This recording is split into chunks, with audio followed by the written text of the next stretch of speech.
How many strength training workouts per week?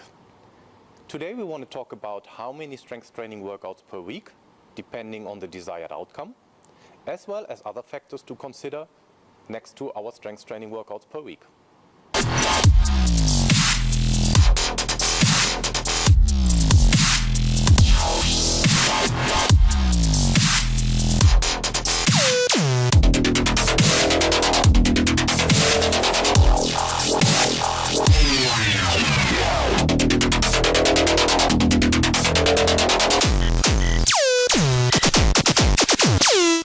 Hi and welcome back, it's Christian.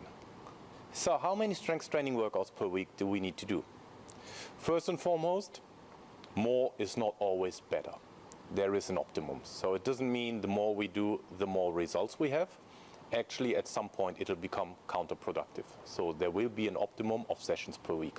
The first thing we need to do is we need to think backwards. So what is our desired goal? Where do we want to get to? And then think backwards how we best get there. Yeah?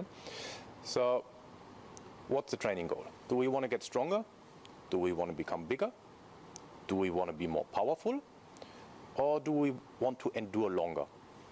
If we want to become stronger, we probably are well off with 2 to 3 sessions per week, for the simple reason that if we do a training that is geared towards becoming stronger, we need to work with high intensities, so 85% of our 1RM and above.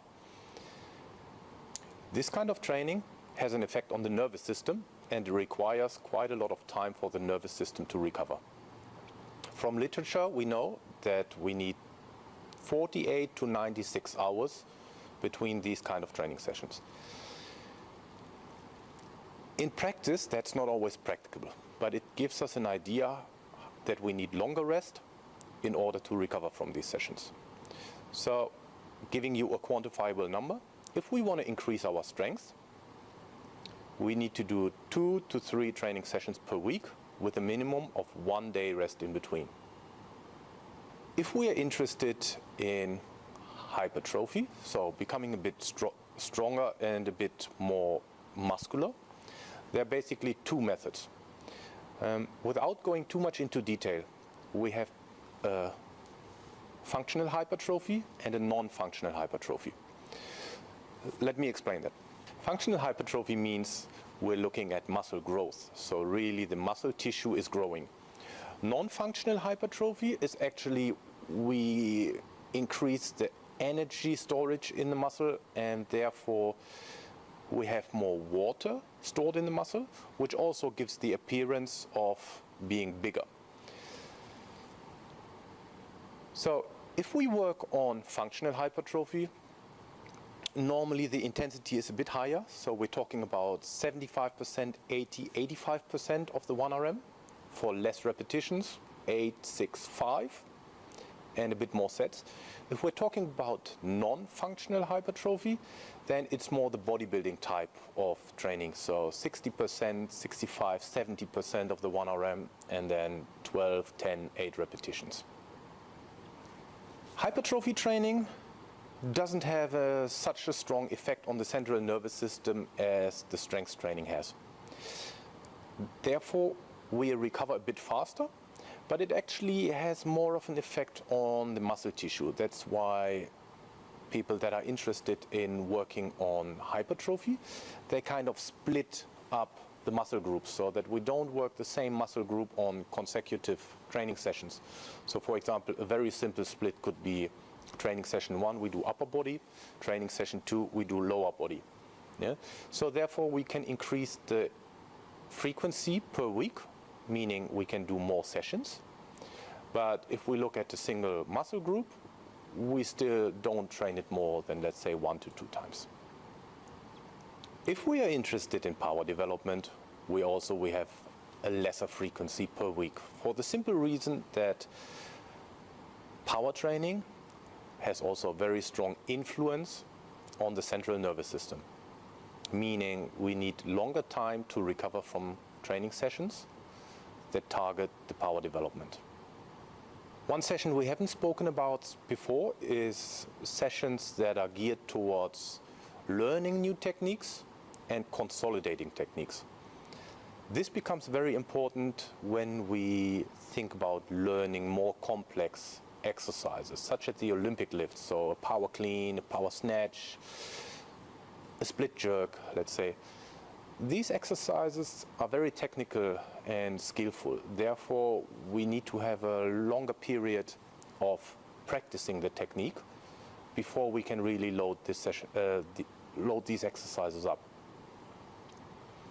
So what that means is that we can do, let's say, 4 to 5 sessions a week where we really work on the technical aspect of certain lifts.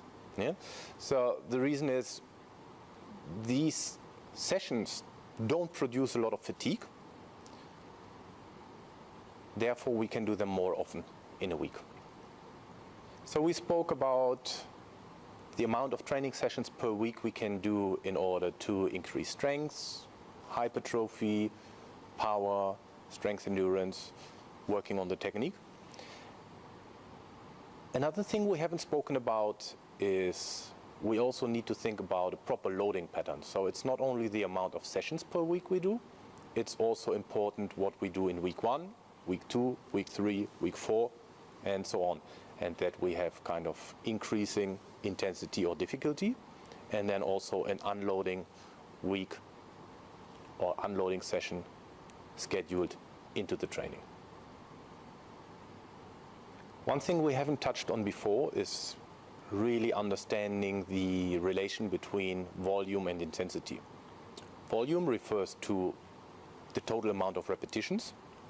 Intensity refers to the amount of weight lifted. So for example, if we take a certain exercise that we can lift for 1 repetition, then intensity would be a percentage of that weight that we use in training. So for example, we can lift 100 kilos.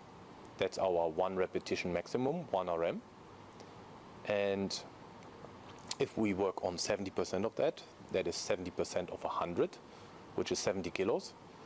This we can do for, let's say, 10 repetitions. If we work at higher intensities, let's say 85%, which would equal 85 kilos, we can do maybe 5 to 6 repetitions. And if we go even higher, 90%, we can do 3 to 4, 95%, we can do 2, and with 100%, we can do 1. If we can do more than 1 repetition with 100%, it's not 100% anymore. So balancing volume and intensities is one of the most important factors in training. If we do strength endurance, man, functional hypertrophy means that the functional tissue in the muscle, oh God, it means that